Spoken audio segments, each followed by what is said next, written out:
Hello प्यारे दोस्तों, स्वागत है आपका इंटरव्यू क्लासेस में। बात करेंगे अपने सामाजिक विज्ञान के पेपर के बारे में। क्लास 9th का ये पेपर है, बहुत ही इंपॉर्टेंट होने वाला है क्योंकि यहाँ से क्वेश्चन आपको ज़रूर एग्जाम में देखने को मिलेंगे। ठीक है ना। अगर आप चैनल पे नए हो तो सब्सक्राइब ज़रूर कर लें, वीडियो को दोस्तों के साथ शेयर ज़रूर करें क्योंकि यहाँ से क्वेश्चन आपको एग्जाम में देखने को मिलेंगे ही मिलेंगे। चलिए स्टार्ट करते हैं। पहला क्वेश्चन हमसे पूछा गया और हाँ, आपके बाकी जो भी सब्जेक्ट बचे हैं उन सभी के पेपर आपको यहाँ पे मिल जाएंगे। पहला क्वेश्चन है, फ्रांसीसी क्रांति के समय फ्रांस का सम्राट कौन था? तो लुई 16। ये जो ऑप्शन ए में लिखा हुआ एकदम करेक्ट आंसर है। अगला देखिए, राजा के देवी और निरंकुश अधिकारों का किसने विरोध किया? तो ये जॉन लॉक ने किया था। ऑप्शन स करेक्ट होगा। अगला प्रश्न हमसे पूछा गया, मित्र राष्ट्रों में सम्मिलित देश नहीं है, कौन सा नहीं है? तो जर्मनी नहीं है। देश का पहला वन महानिदेशक किसे नियुक्त किया गया? ये क्वेश्चन बार बार रिपीट हुआ, बार रिपीट हुआ है। ठीक है ना, ब्रेंडिस। ठीक है ना। और समय क्या था? 1864 से ये रहे थे अपने 1883 तक।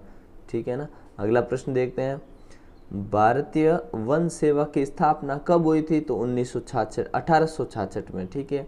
ऑप्शन कौन सा होगा अपने?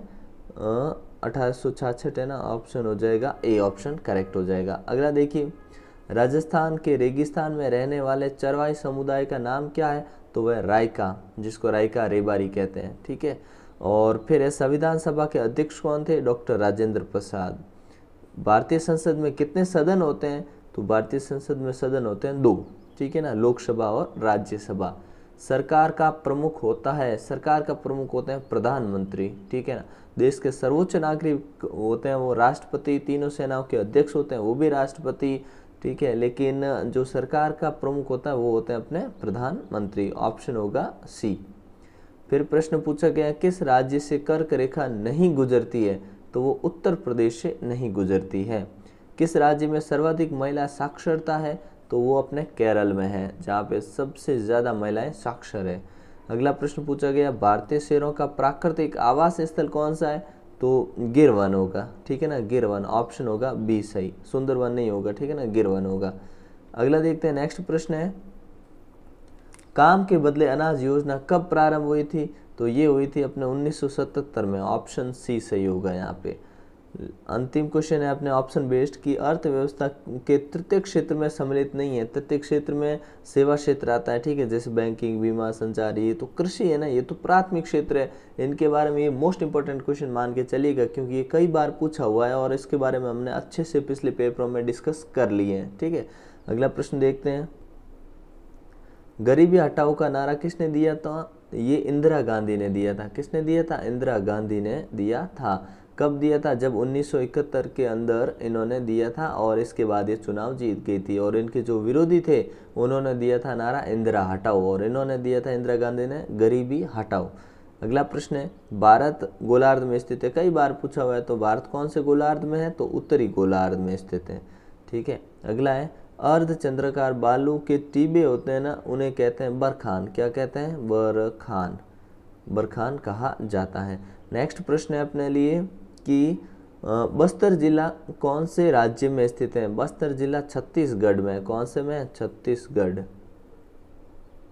छत्तीसगढ़ में स्थित है। अगला देखते हैं, नेक्स्ट प्रश्न है, भारत के रक्षा बलों का सुप्रीम कमांडर होता है, उसे क्या कहते हैं हम? राष्ट्रपति। राष्ट्रपति सुप्रीम कमांडर होते हैं। ठीक है, रक्षा बलों के। अगला प्रश्न है, एक अंतर्राष्ट्रीय मानवाधिकार आयोग है, मानवाधिकार संगठन है, कौन सा संगठन है? उसे हम कहते हैं संयुक्त राष्ट्र मानवाधिकार आयोग। ठीक है। अगला प्रश्न देखते हैं, सत्य असत्य पूछा गया, गलत और सही के बारे में बताना आपको। राष्ट्रपति संसद के सदस्य होते हैं? तो आप कहोगे बिल्कुल होते हैं। ठीक है ना। और यहाँ पे काम क्या करते हैं, जो भी बिल होते हैं इनकी स्वीकृति के बिना पास नहीं होते, जो भी कानून होते हैं। ठीक है। संविधान की प्रारूप समिति के अध्यक्ष डॉक्टर राजेंद्र प्रसाद थे? गलत। क्यों? क्योंकि प्रारूप समिति के अध्यक्ष डॉक्टर BR अम्बेडकर थे। हरित क्रांति का सर्वाधिक प्रभाव राजस्थान में हुआ?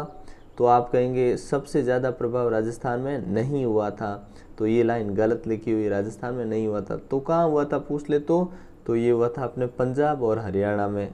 ठीक है ना। कहाँ हुआ था? पंजाब और हरियाणा में सबसे ज़्यादा हरित क्रांति का प्रभाव हुआ था। जनगणना का कार्य प्रत्येक 10 वर्ष में होता है, तो बिल्कुल सही होता है। हालांकि अभी कुछ समय से नहीं हुई, लेकिन 10 वर्ष से होता है। अभी आप जानते हैं कि जनसंख्या में भारत पहले स्थान पर आ गया है। फिर नेक्स्ट प्रश्न है, मासाई समुदाय का मुख्य रूप से कृषि का कार्य करते हैं?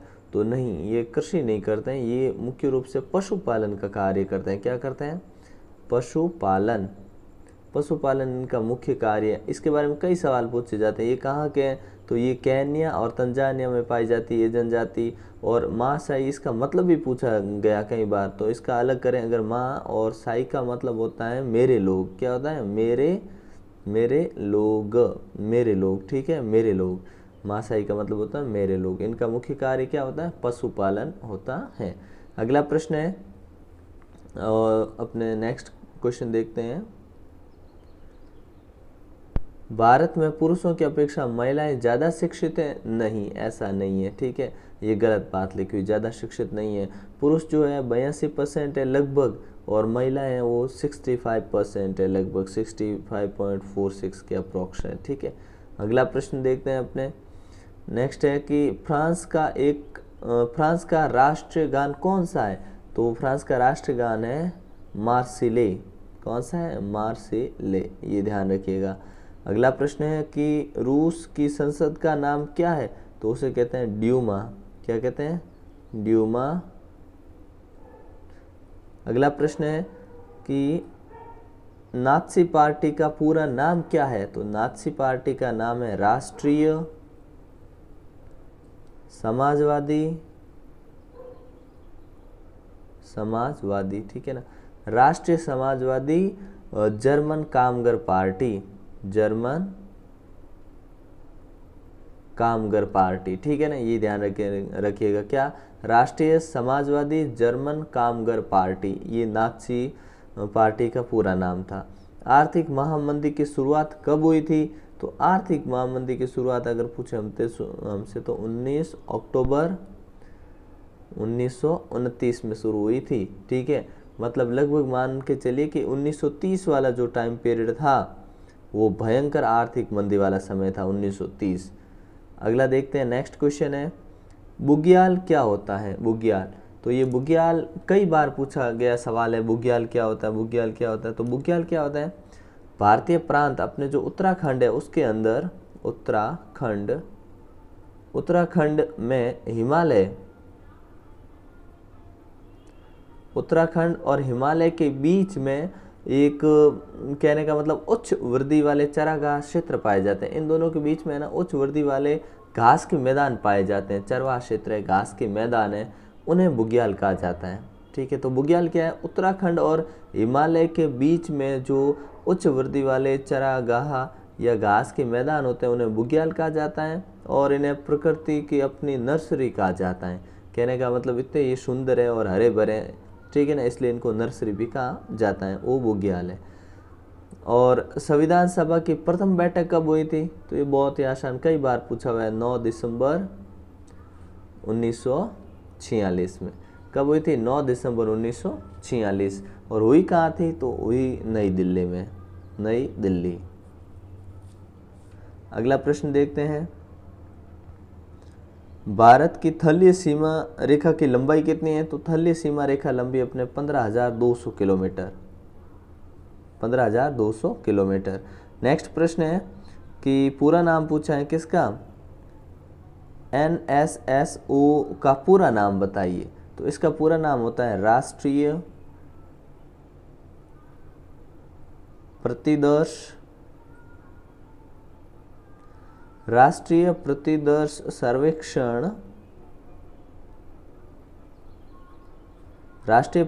सर्वेक्षण संगठन, याद रखिएगा। क्या अपने किसका नाम है? ये पूरा नाम है अपने NSSO, राष्ट्रीय प्रतिदर्श सर्वेक्षण संगठन, ठीक है।